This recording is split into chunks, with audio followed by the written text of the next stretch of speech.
Everyone, I'm Rohini and welcome to my channel.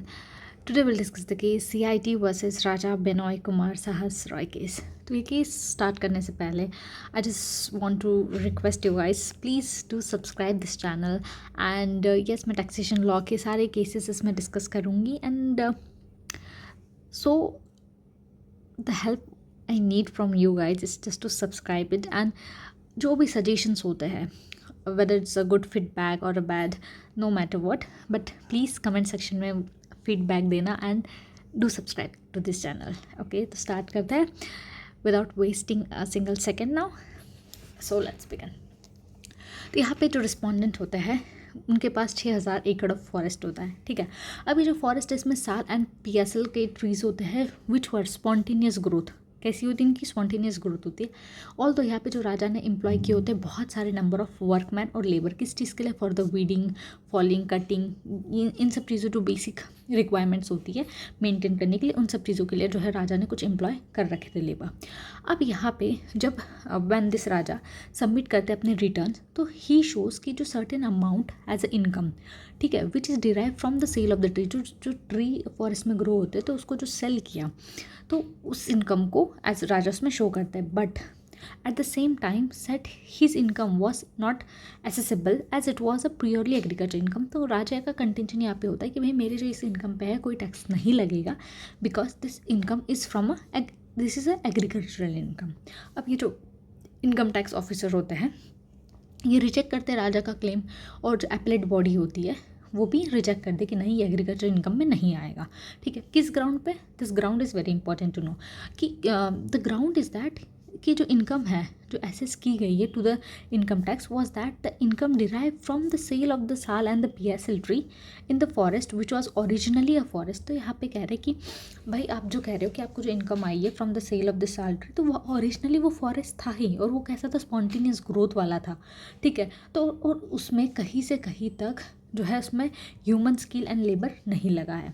अब high court ने क्या कहा? हाई कोर्ट ने कहा कि that it was agriculture income and revenue जो है इज़ नाउ, यहाँ पे रेवेन्यू जो ऑफिसर्स होते हैं वो अपील में जाते हैं। क्यों? क्योंकि हाई कोर्ट ने बोला ये एग्रीकल्चर इनकम है तो टैक्स इस पर नहीं लगेगा, ठीक है। अब कंटेंशन क्या होता है SEC की? तो SEC जो है यहाँ पे कहते हैं कि hit it on the tree with the aid of a workman, कि मैंने भाई लेबर और जो वर्कमैन है वो तो लगाए थे मैंने एग्रीकल्चरल ऑपरेशंस के लिए यहाँ पे, ठीक है। अगर एग्रीकल्चरल ऑपरेशंस को हमें जो है यहाँ पे अभी लिबरल सेंस में जो है वो इंटरप्रेट करने की ज़रूरत है, ठीक है।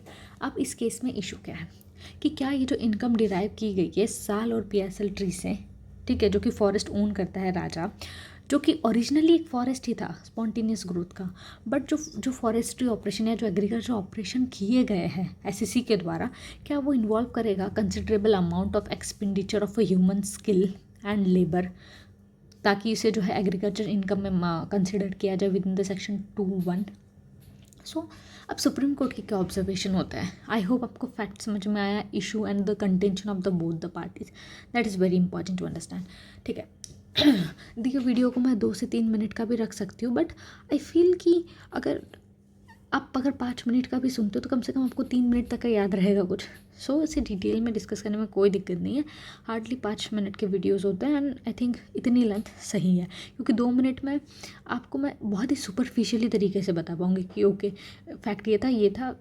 आई डोंट नो, उसका कोई एश्योरेंस भी नहीं कि वो समझ में आए या याद हो आपको। सो 5 मिनट, आई थिंक 4 या 5 minute is sufficient for a particular cases, okay. तो अब सुप्रीम कोर्ट का क्या ऑब्जर्वेशन था इसमें? उन्होंने कहा जो एग्रीकल्चर है अगर इसकी रूट सेंस में देखा जाए तो उसका मतलब क्या होता है? अगर या तो field and a culture, cultivation of a field which of course implies expenditure of a human skill, तो उसमें ह्यूमन स्किल और लेबर लगता ही है एग्रीकल्चर में। अब कोर्ट ने यहाँ पे एक केस साइड किया जैसे प्रताप सिंह वर्सेस CIT, और इस केस में क्या कहा था कोर्ट ने कि अगर किसी भी इनकम को टू भी आपको अगर एग्रीकल्चर इनकम जो है वो करवानी है तो इट इज़ वेरी असेंशियल कि उसमें element that it must exist that there should be a some measure of cultivation, तो मतलब एटलीस्ट सम सर्टेन ऑफ आपने जो है कल्टिवेशन के मेजर जो है वो उसमें किए गए हो by the skills and the labour. तो कोर्ट ने क्या है ऑब्जर्व किया, जो एक्सप्रेशन है लैंड जो कि use for the agriculture purpose section 2 of income tax act में, ये एक्सटेंड नहीं होता है to the forest of spontaneous growth, और हमारे केस में क्या कौन सा फॉरेस्ट था, स्पॉन्टेनियस ग्रोथ वाला ही था, और इसीलिए जो सेक्शन एग्रीकल्चर पर्पसेस है वो इस पर अप्लाई ही नहीं होता है। तो nothing is done to prepare for the soil, क्योंकि वहाँ पे ऑलरेडी जो है वो फॉरेस्ट ग्रो हो रहे थे, इन्होंने बस वहाँ पे जो बाद वाले जो फंक्शंस है वो फॉर्म किए। तो इन्होंने ना तो सॉइल प्रिपेयर की ट्री के लिए, ना ही वो प्लांट किए।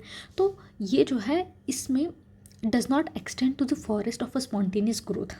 देन कोर्ट ने ऑब्जर्व किया कि जो बेसिक एग्रीकल्चरल ऑपरेशंस होते हैं वो इंक्लूड करते हैं waging, digging and removal of undesirable under growth.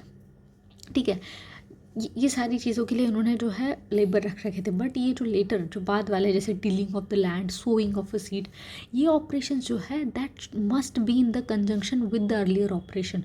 ठीक है, तो एक क्या होना चाहिए, कंजंक्शन होना चाहिए between this both the operation. लेकिन यहाँ पे the मियर performance of subsequent operation, मतलब ये जो बाद वाले ऑपरेशन है जिस कि आप क्या कर रहे हो, वेजिंग वीडिंग कर रहे हो, डिगिंग कर रहे हो, तो ये जो मियर परफॉर्मेंस ऑफ सब्सिक्वेंट मतलब यहाँ पे यही है, वीडिंग, इस वाले ऑपरेशन की बात कर रहा है, on the product of the land where such product have not been raise on the land by the performance of basic operation. आपने जो बेसिक ऑपरेशन है, सॉइल की टीलिंग होगी, सोइंग होगी, आपने नहीं किया है, तो इसको जो है एग्रीकल्चर ऑपरेशन में हम लोग कंसिडर नहीं कर सकते हैं। ठीक है, देन इसीलिए यहाँ पे कोर्ट ने कहा, and there is one more thing, कि अब बहुत सारे ना ये 150 ईयर ओल्ड फॉरेस्ट था, और बहुत सारी ट्रीज ऐसे होते हैं ना कि जहाँ पे गैप हो गई है, तो जो यहाँ राजा जो थे उन्होंने प्लांट किए थे न्यू ट्रीज। ठीक है, तो आप जो प्लांट आप न्यू ट्रीज कर रहे हैं तो उससे जो भी इनकम आएगी वो मानी जाएगी आपकी एग्रीकल्चरल इनकम। लेकिन यहाँ पे जो अथॉरिटीज़ थे उन्होंने इसमें कोई एफर्ट्स ही नहीं दिया, कोई अटेम्प्ट नहीं किया कि ये देखने में कि कितने ऐसे ट्रीज़ है जो राजा ने खुद ने प्लांट किए हैं और कितने ऐसे जो ऑटोमेटिकली यहाँ ग्रोन हुए हैं। इसीलिए जो एंटायर इनकम है from the forest it can not be set to an agricultural income. Finally court ने क्या कहा कि जो सब्सटेंशियल पोर्शन है इनकम का that must have been derive from the tree जो कि प्लांट किए हुए प्रोप्राइटर दैट इज राजा। ठीक है, बट यहाँ पे जो एक्सपेंडिचर उन्होंने इनकर्ड किया है मेंटेनिंग में, फॉरेस्ट को मेंटेन करने में, ठीक है, in relation to the total income, and that the department has made no attempt. यहाँ पे मैंने जो बताया डिपार्टमेंट ने कोई ऐसा अटेम्प्ट नहीं किया कि वो स्टैब्लिश कर सके कि कितने पोर्शन ऑफ इनकम जो है वो स्पॉन्टेनियस ग्रोथ के हिसाब से। इसीलिए जो कोर्ट ने रूल किया in the favour of assessee, और अपील जो है यहाँ डिसमिस कर दी। आई होप ये केस समझ में आया होगा। Thank you.